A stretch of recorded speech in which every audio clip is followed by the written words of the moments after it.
The Jezebel-Mother archetype. The Jezebel-Mother archetype represents a controlling maternal figure whose influence becomes spiritual and emotional bondage, significantly shaping her daughter's life. The roots of this control often stem from the mother's own unresolved traumas, deep insecurities, fears of abandonment, and a desperate need for dominance. Such mothers utilize manipulation, emotional blackmail, and spiritual distortion to maintain their power, leaving their daughters ensnared in cycles of dependency and guilt. Causes of the Jezebel-Mother's behavior. Generational trauma. Often, these mothers themselves grew up under controlling, abusive, or emotionally distant parenting, internalizing harmful patterns. Fear of loss and abandonment. Deep-seated insecurities lead to an obsessive need to control and manipulate outcomes to avoid emotional rejection. Distorted spiritual beliefs. Misuse of spirituality to validate manipulative behaviors, claiming divine justification for their control. Impact on the daughter's life choices and development. 1. Erosion of self-esteem. Constant criticism, comparisons, and emotional manipulation erode the daughter's self-worth, leading to chronic feelings of inadequacy and self-doubt.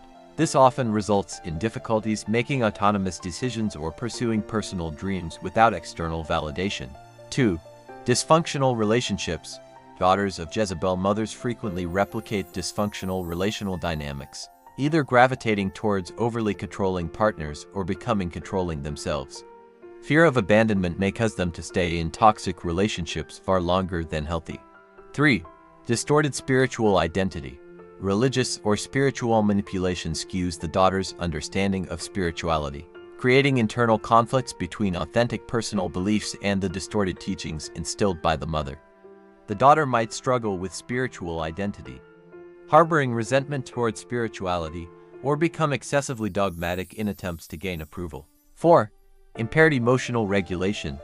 Emotional manipulation during formative years often leads to anxiety disorders, depression, and difficulty regulating emotions. The daughter might develop an unhealthy need to please others or exhibit rebellion and anger as a response to perceived threats to autonomy. 5. Life path deviation. Due to incessant control and manipulation, the daughter may abandon her passions and talents in favor of paths approved or dictated by the mother, limiting her potential and fulfillment. Career and educational choices often reflect the mother's desires rather than genuine personal aspirations. Breaking the cycle. Healing from the Jezebel-mother's impact requires deep introspection, boundary setting, therapeutic intervention, and spiritual reclamation. Acknowledging and confronting these issues enables the daughter to reclaim autonomy, rebuild self-esteem, establish healthy relationships, and pursue a genuinely fulfilling spiritual and life journey.